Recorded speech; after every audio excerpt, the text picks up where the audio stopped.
Greetings, welcome to Of Darkness and Light. This is Daphne Garrido. I'm going to talk about a story I wrote over the last night. It is called Horrible and Lovely. Yesterday I took a nap and I'm a non-medicated schizophrenic person who is writing it in a way that is different. I've brought it together, and it's something that's not really understood in the modern world. And so I haven't had anyone believe me yet. And oh wait, yeah, not fully. But I have, yeah, I've made peace with my subconscious, and it has stopped fighting me, which is what happened when I became schizophrenic after abuse and like plant medicine usage. And so being schizophrenic is kind of like being on a trip, and it's different for everybody because it's like your brain gets cracked open in different ways depending on your trauma. Schizophrenic people often have childhood trauma, which is a telltale sign, right? And they say it's got genetic links as well, but I wonder if the genetic links are more about familial passing downs culturally of abuse, right? Because that's what it feels like to me. It feels like I am an abuse victim, and it magnified throughout my life, and then when I transitioned, it became exponential. And so that has spurred schizophrenia in me, but I'm also a mama. I have a daughter, and I love her more than anything, and there's no way I'm going to put myself on antipsychotics, right, that make me feel completely absent from my time with her. So I've been fighting to figure it out. Art therapy has been my key, and I've written books and short stories, and plays, short plays, radio plays that could be adapted to the actual stage as well. And I want to write for the screen as well, and I want to maybe get my fucking head bump fixed someday and a little work done and do some stage performing, because I can totally do that. And that's the thing, is I want to demystify schizophrenia, because as long as I'm not in a traumatizing environment, I'm going to be the happiest cookie in the world. And I'm in a traumatizing environment right now because I'm not being supported. My family has abandoned me because I'm trans. And when I went through my schizophrenic unbecoming, I went pretty nuts. So I was screaming things at people. I thought I was a witch. I was scaring people. I was pissing everybody off. It's like a classic witch burning. But now I have become shaman, right? In a way that is modern and different. And my guts tell me is something that stems from literacy issues enforced by Christianity's empire. Like the burning of the Library of Alexandria certainly had the knowledge about what schizophrenic people were and could be. And even if you go back to like the early 1900s, and especially like the late 1800s, there are lots of scientific acknowledgments of schizophrenic people basically being mystical people who can perceive beyond your regular state of consciousness. And I believe deeply that that is pulling from the body's DNA. And I think that by figuring this out from the inside out, while I have been surrounded by bigotry and just kind of allowed to be headed towards detransition and homelessness, writing some of the best fiction that definitely needs work, but really like from its roots is profoundly great storytelling, like beat by beat. It's just like the language has needed work the whole time, and it's still getting there. But sometimes some of the projects, I think the language is spot on. But that's the thing. It's like when I do the math, I'm like, I might be one of the smartest people that's ever lived, dude. Especially in modern times. Let's just say modern times. But like, I'm a smart cookie, dude. I'm a really smart cookie, and there is a cognitive dissonance from cops and from the way people have been taught to perceive trans women as something lesser. And I'm here to change that, dude, because it's from my DNA. It's about lifetimes. Like, I haven't ran the data on that. I'm not a science person. I use AI when I need to integrate my mythology with science just for some reflection. I never use AI when I write. Fuck that noise.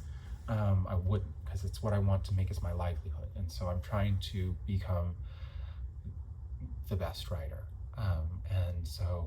That's how I've been aiming to find freedom in a capitalistic world as a schizophrenic woman who has to live in honor of her body. And my body doesn't believe in money. And my body doesn't really believe in boundaries of relationship. It doesn't really believe in muting your language for cultural norms. So fuck me, right? So I need a badass, dude. So I've been trying to hire a badass that I knew for a long time to help me with my work, and also try and like wed them,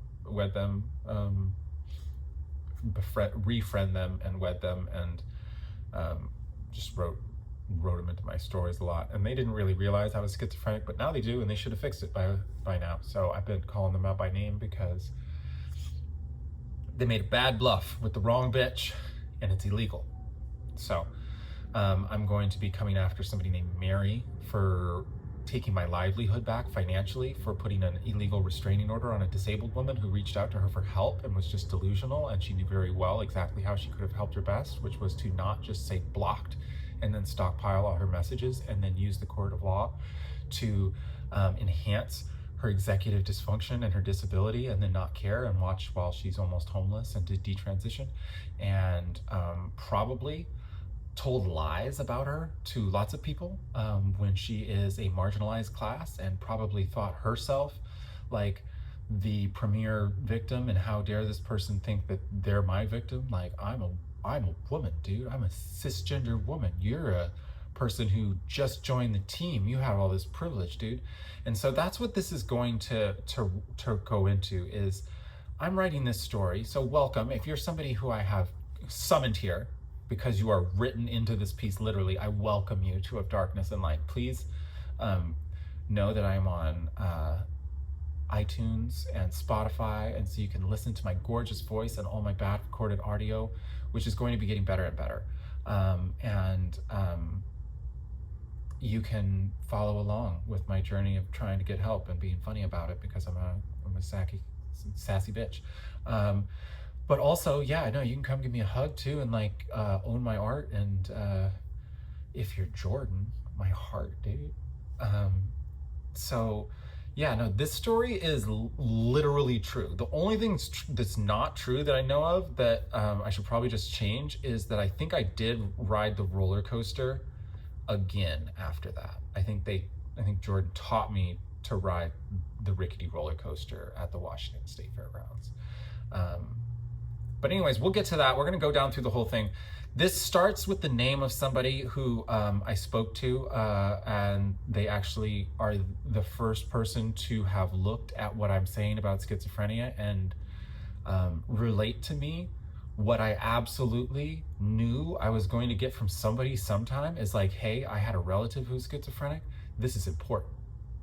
And I was glad to hear that, because it's a sad story always when people are faced with the stigma and the misunderstanding of our culture about schizophrenia. And so there's people who are afraid of me, and they absolutely should not be, unless they're afraid to get like fucked, dude. And that's what they want. That's usually what it is most people are like, dude, your head bump, dude. Your head bump's really big, but like, oh, I could do stuff to you and you would want it. And then I have to sit there next to you being nice, and I don't think I could handle it because you seem incorrigible. That's so fucking true. Anyways, so Allison was literally my first crush. I left people out of this story. There are plenty of people I left out of this story. This could have gone on and on and on and on, and it's the same. I just picked the highlights. These are my favorite. These are my favorites. I left out a like 5th and 6th grade girlfriend named Monica, and she was really smart too, but she was Mormon, dude, and it was just not the deal. Yeah, I like a brain, dude. I like a hot brain.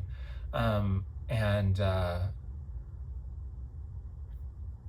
I left out a girl and so I left out lots of boys. A, a, a, a Jack in particular, because it's just like, I don't want to go there, dude. Those dark times.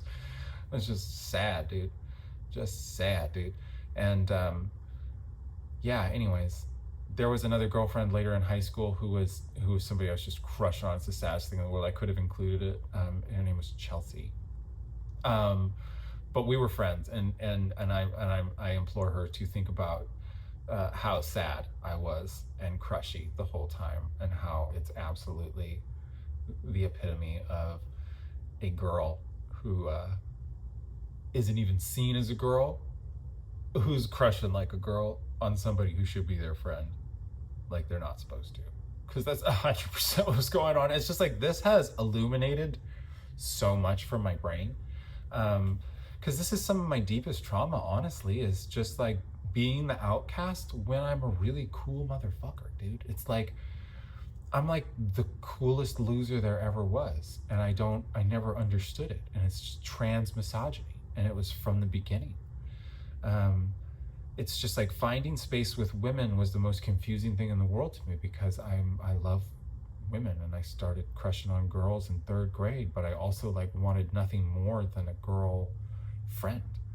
And I got really, really confused always, because that line was getting crossed and everybody saw me as a boy. Yeah, except for whatever was going on in Jordan's eyes. Yeah, I think most people probably thought I was gay or were like making guesses about it. I think this is probably going to answer so many questions, not only about me, but probably Jordan as well, because this is a rivalry unseen that I really genuinely don't think anybody got the gist of, because we were both playing it so deep. But yeah, no, we were just like, that was my nemesis all through high school. And I was fully aware that it was coming back at me. And it was just the biggest crush ever, dude. Because she like mommied me hard in 6th grade when we were at the fair. And I just like was like, what is this feeling? What is this feeling? And I was like, please, yes, more. But then, yeah, no, it's a sad story. I was a little bitter bitch. Because I was getting lumped in with boys who do face misandry, which is a real thing, which involves like the lack of affection, the lack of compassionate care and guidance, and just kind of a lack of space for your feelings. And that's why I stand up for boys, is because I see that class of people, like the most sad and pathetic class of people, is like the, what do they call it? The incels, right? That's like a gay boy version of me that thinks they're straight. That's what I think that is. It's just like, that's because a trans girl doesn't break like that, dude. That's somebody who doesn't even really want to be with ladies, but has been taught to be with ladies, and then gets treated this way, looking for affection with ladies. And that's the thing, it's like, ladies like what they like, right? And that's the thing, it's like, that's what was always so confusing to me, is I was like, I knew I was cooler than all the boys, dude. I had to hang out with them all the time, and I was like, why are the girls going for these boys? I know I need them to like make a move on me, but none of them would make a move. Nobody, dude. Nobody. It's such cultural horseshit, dude. Girls are pushy, dude. Be pushy with your mouth, man. Yeah, don't push sad trans girls to steal Paige Brem from Emery Christensen for no reason other than spite, and then be stuck in a shitty relationship, going to like parties and sitting there and just being like, when can I stop being done with this, dude? I went to a Maroon 5 concert at that same fucking fair, and I was just hanging out with Emery and Paige, and they were all flirting with each other, and I was just like, this is the worst match in the history of the world. And Paige is kind of cute, and I'm just gonna own Emery. I've always needed to. And it was towards the end of high school, and we hadn't seen each other in a long time, and I was just like, dude, I was just like, I could see you are intellectually raping this poor Christian girl. Emery, let me do it for you and nicer, which is probably more mean because she probably liked me better, obviously. She just like flipped over immediately. And that's what I'm starting to realize when I look at this is, was I like the legend of why won't Garrett make a move on everybody? Is he gay? No, dude. No, Daphne was just not here yet. Daphne was a bitch. Daphne was a dyke, and she was a dyke for Jordan Fitzgerald the whole time. Sorry, I just said your name, hun. But that's real. That's 100% real. I was just a bitter bitch about Jordan the whole time. The one person I talk the most shit about always. And that's the kind of culture we live in. We pick the person we like the most and we make them our enemy, dude. But I wrote some really sweet, sad stuff in here too. Like, everything in here is real. Everything. The way those parties worked at near the end, the way there's all those duplicities, the way Mr. Johnson's in fucking everything. I hate that fuck, dude.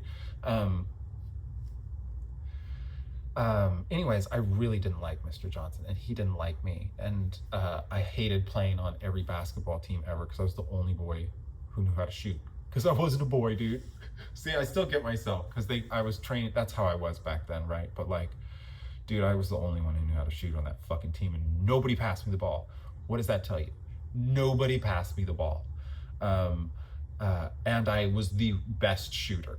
Nobody passed me the ball. And they probably were calling me a bad teammate. And I was just like, dude, I'm just not an asshole, and you don't share. You know, I'm something different. Everybody probably just thought I was gay, dude. Never. When I was an adult, I did a unicorn, and it was a one-time deal, dude. But I needed a lady there. And it was, I mean, it was hot. It was really hot, but he wasn't. The smells, the man smells, they just do not work for me, dude. I was these locker rooms with boys playing sports. It's the most traumatizing part of my childhood, and like, other than like being around my fucking dad, dude. My household was highly emotionally abusive, and there was some undercurrent of physical abuse there too, of like touchy abuse. That's what it really is. I'm not sure about that, but I'm pretty sure. Or at least they obscured something happening to me when I went somewhere else, maybe. I don't know. It could have been anything, but something happened to me when I was younger. And as a schizophrenic person, you have to get into the truth of the history of your body, and you have to acknowledge it. And it just became very, very acknowledged that there was some kind of force of child abuse in a gross way to me, and that I have to accept that. That's fine. And that actually doesn't make me a woman. Of course it doesn't. Women aren't made by abuse, dude. But it did mix me up, like, sexually, basically.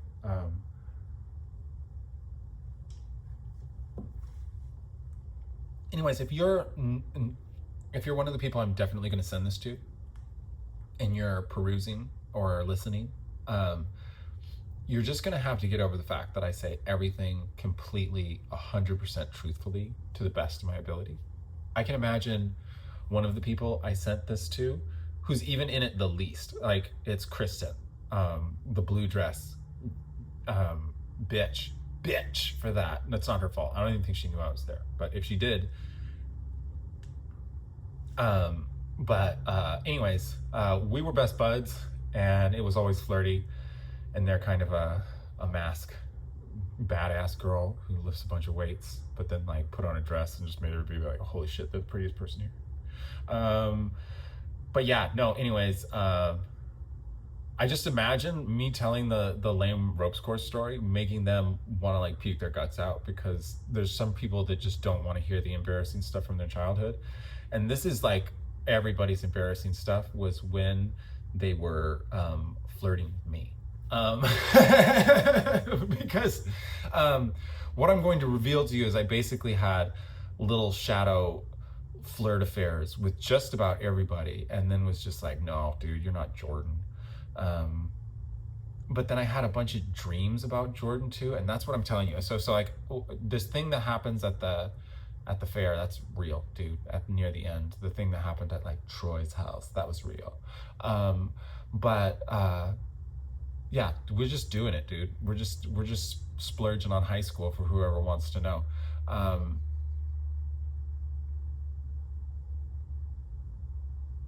I don't even know what I was gonna say.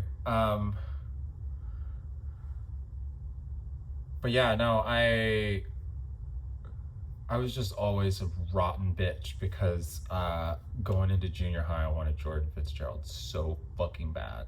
I will not say your name fully in any other episode. This is a problem. If you need me to bleep it, just tell me.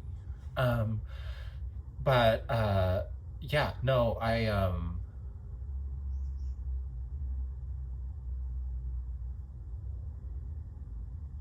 just turned into a bitch in that math class. I think they hated my guts after that forever. And then I was like, "You hate my guts, I hate your guts. You hate my guts, I hate your guts. I'm gonna run against you." And then I won that campaign, which was, I did it in like the last 2 days. I was just making a point at how I could schmooze my way in, and I was way too confident, and then I managed to do it, and then it just ruined my guts forever, dude. Honestly, because I cursed myself.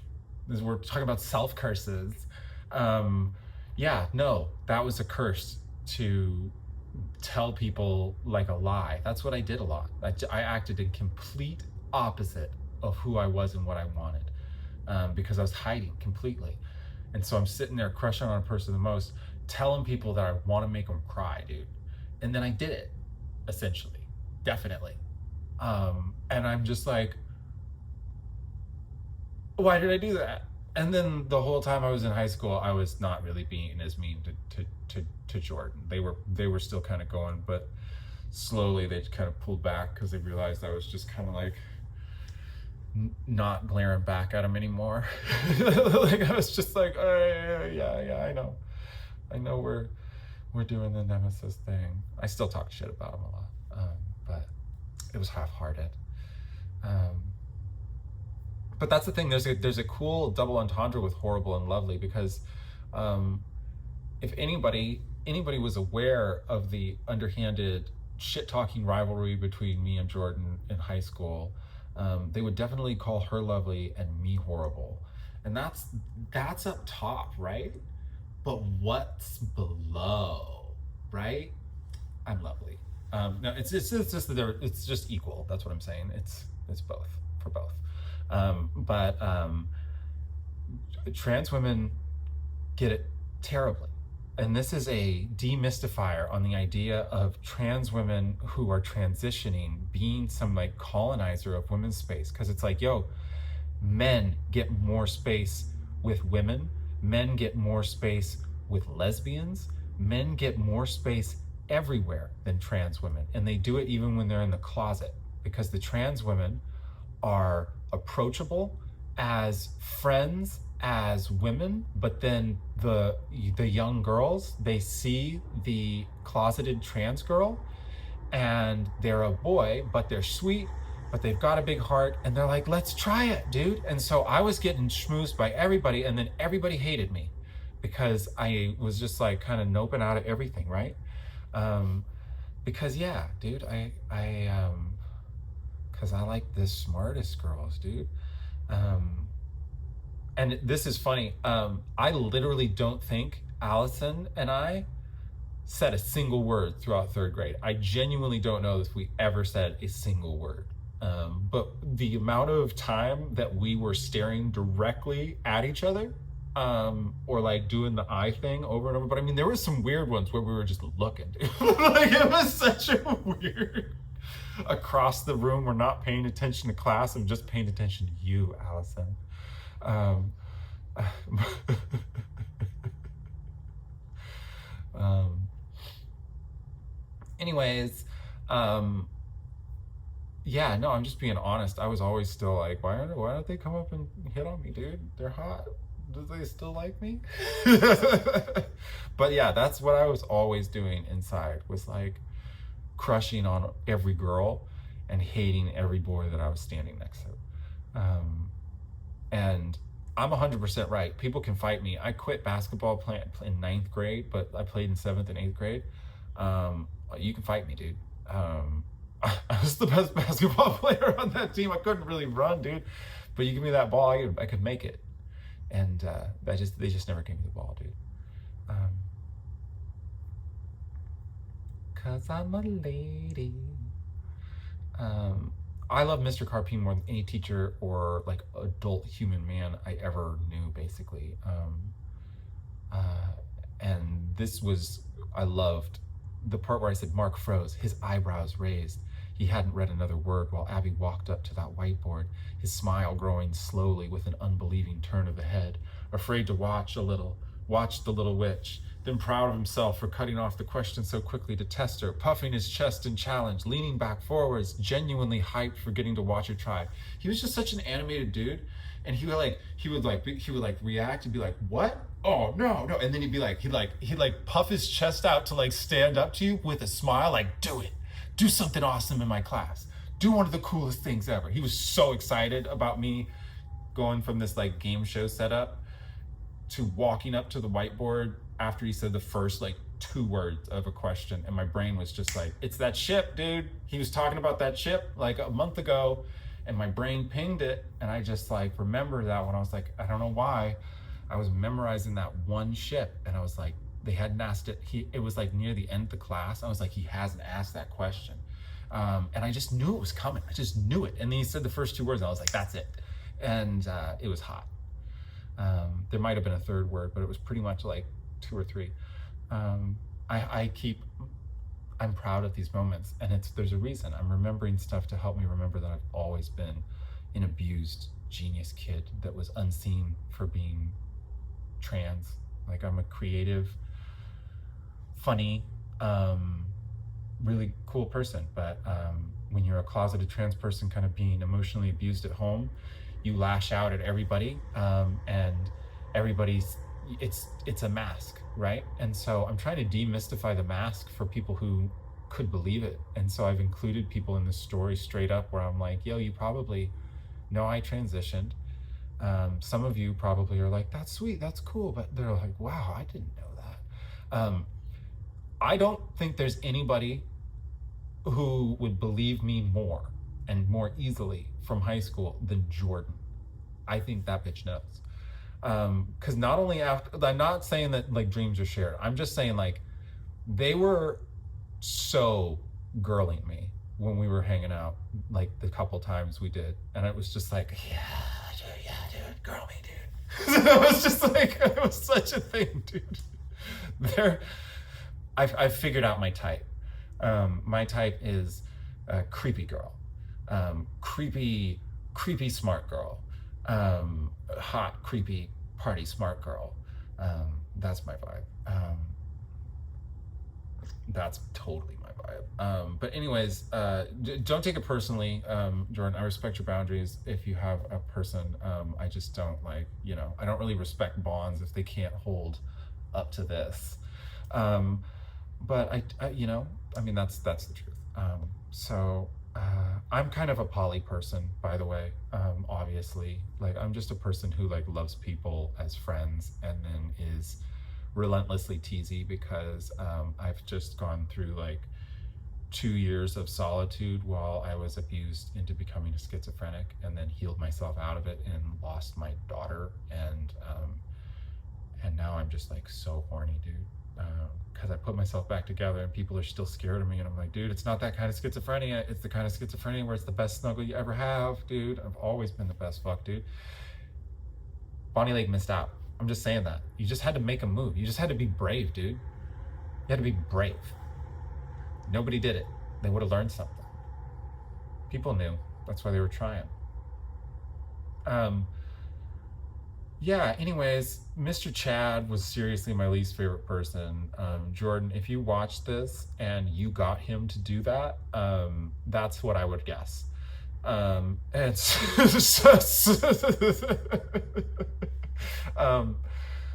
Yeah, no, I remember that it was X2 X-Men United when I skipped out of the one car wash I went to after the one meeting of that student council I went to, and I felt really bad about that. I'm just being super honest, right? So if anybody's frustrated that I was honest about them, please know I'm more honest about me.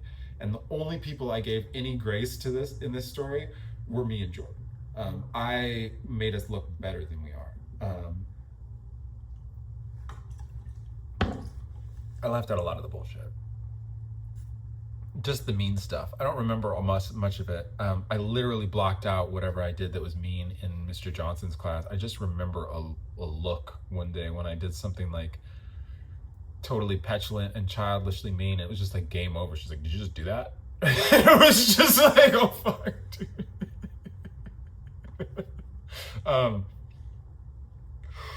Woo. Yeah, no, so it's just crazy how everything links on top of each other, because then Carpeen's class came back to the one girl I ever had on my bed, who was Victoria, who genuinely was like this far from my face. They were the closest to ever give me a kiss. But yeah, dude, I was not doing it. I was not doing it.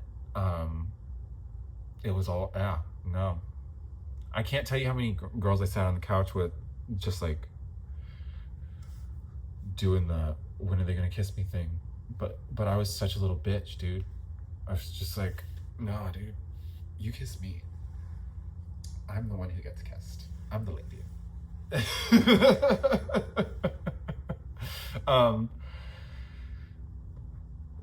Yeah, and I was a loser my whole life, but I'm not. It's like that's the truth of the result, and that is a telltale sign of trans misogyny's existence, especially for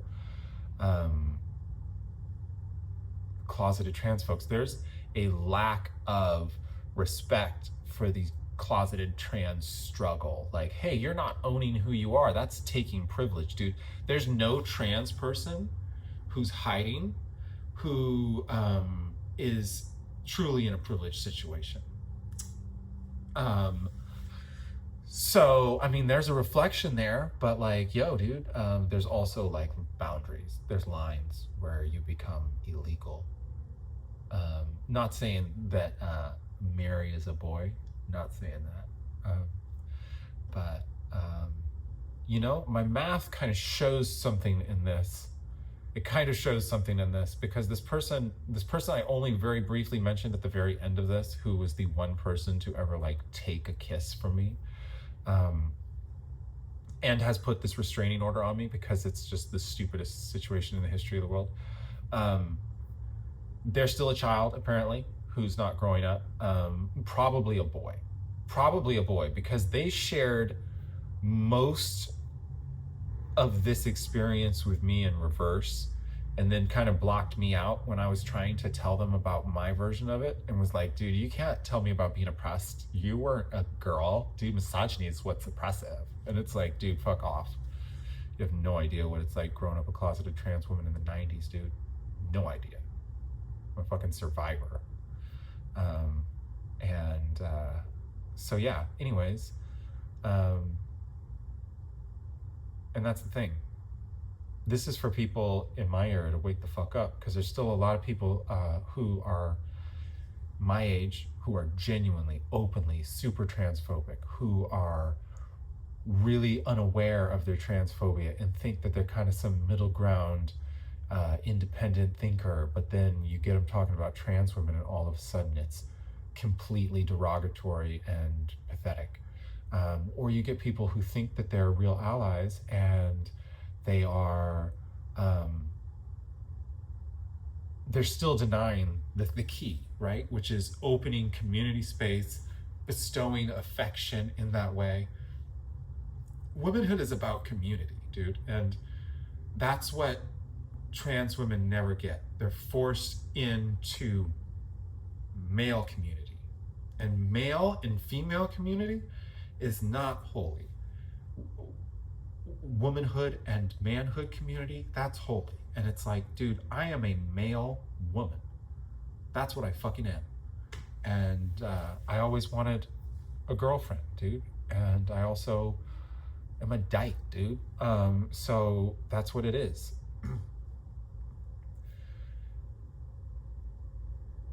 I was honest about my friend Troy in a way that might seem kind of line crossy, but I don't think so, because I don't think anybody ever said that to his face, and I like saying things like that that are like, that would be tough probably to read. I hope it's not necessarily shared with him. But it was obvious to everybody that there was a bad dad in that house, and him and his brother were warriors for each other, and it was beautiful. And I think everybody who knew Troy and had a good heart just loved him for being such a fighter against what was obviously a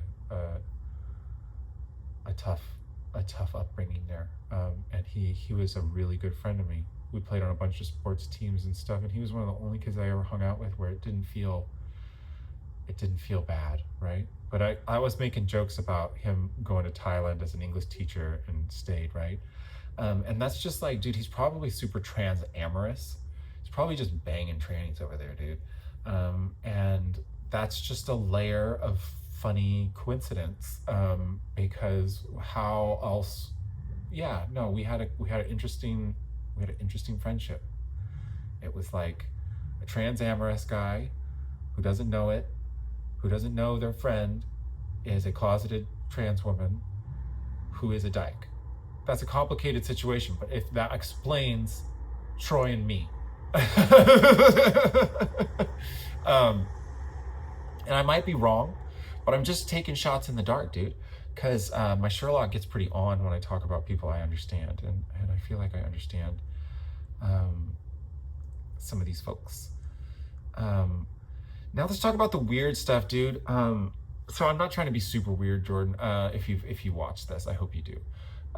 But this was weird to me in junior high, because I met you and you had like known me somehow better than I knew you at the fair, and I had seen you a bunch, like out and about, just like passing each other with mothers, and just being like, I just knew your face really well, and I was like, where have I seen her, dude? She's super cute. And then you started coming at me, and I was just like, oh my god, I love her. And it was game over, dude. But like, yeah, then I had crazy, I was just thinking about you all the time. I was thinking about kissing your face, because that's the thing, nobody made that move, dude. And I was always like, I gotta do it somehow. But then I just never get there, right? I never be in the party at the situation. I just was just a loner, right? But I had fucking the most wicked, shitty dreams about Miss Jordan my whole fucking junior high and like high school too. They never stopped. I would wake up from them in high school and I'd be like, are we still doing this, dude? Like, it's just like, it goes to show you that your subconscious tells you the things you need to heal and realize. And yeah, no, I was a mean liar boy to a girl that was super sweet on me, dude. And but also not sweet at school. Sweet at the fair, sweet at Troy's house. At school, you're not very popular, so we're gonna treat you. That was kind of the issue too, right? There's that bullshit. So maybe that's more what it was, because I don't know how bad I was. I think it was equal shitheads in Mr. Johnson's. That's the thing. But I'm just outing it. My math proves that Jordan is highly trans amorous in her bones, because that was the only person I ever did any kind of like flash instance. And I know it's sad, because it's like, these are your best romances from high school? Yes, dude, I didn't kiss anybody, dude. Literally. Oh wait, no, I kissed some random girl from Auburn in a movie theater. We were watching The Bourne Identity. I mean, it was sloppy. We made out a lot. It wasn't that sloppy. I was pretty good at it. But that was my first kiss, was ignoring The Bourne Identity, just like grinding their crotch, dude. It was just, that's how it goes, dude. What age was that, though? Whenever The Bourne Identity came out. It was the first one. I know, because it was easy to stop paying attention to. Chris Hansen was there. He was with another girl. He's like, hey, dude, I found some sluts from Auburn. Do you want to go see Bourne Identity? And then the girl just jumped me, and I was like, fuck yes, it's on. Somebody's kissing me, dude. I think I actually had to kiss her though, but she was just making it so slutty, and I was just like, okay, they're making it easy. They're making it really easy. I know what we're doing here. It's like planned. I can make the lean in. But yeah, no. Then I had the wickedest dream of all time that probably is what fucked my head into being all like, I hate Love Jordan forever and ever. It was like after seventh grade had started, I had a dream where it was like I was an adult woman or something. It was like I was a woman and I was transitioned.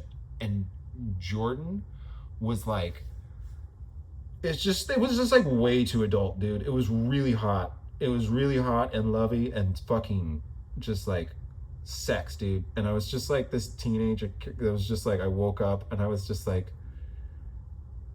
I got a dream where I was a girl with Jordan. And I'm just like, my life's fucked. Yeah, no, but that's real. And so I'm just being real. I'm just being honest, dude. And it was the saddest thing in the ever. And it's the realest thing in the world. It was like in the summer, right after graduation or like a month after graduation. And I went to this party and it was just like the most weirdly, strangely happening thing ever to like close out my experience of being this loveless kid, that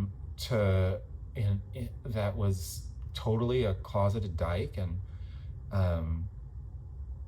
and closing it out with the saddest, sweetest thing ever. It's just like my whole life has been this like curse of sad romance, and I'm convinced that it's paying off someday, right? With some kind of mega healing, beautiful love. And anyways, I'm always just making accusations, and so please just have fun with it.